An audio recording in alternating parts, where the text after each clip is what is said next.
Hello বন্ধুরা, তোমরা সবাই কেমন আছো? আশা করি সবাই তোমরা ভালো আছো। তো আজকে কী রান্না হচ্ছে চলো দেখা যাক। তো আজকে রান্না হচ্ছে ইলিশ মাছ। তো কার কার পছন্দ ইলিশ মাছ একটু জানিও কমেন্টে। তো দেখো রান্নাটা হবে। এবারে রান্নাটা করছে মা।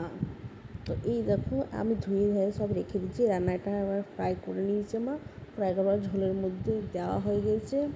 ঝোলটা ফুটছে টপক টপক করে। তো ফোটার পর তার মধ্যে সর্ষে পোস্ত দেওয়া হয়ে গেছে। তো আমার শাশুড়ি মা রান্না করছে। তো কার কার খেতে ইচ্ছা করে শাশুড়ি মায়ের হাতে রান্না, বরের হাতে রান্না, তো বেশিরভাগ রান্নাটা মাই করে, আমি করি না।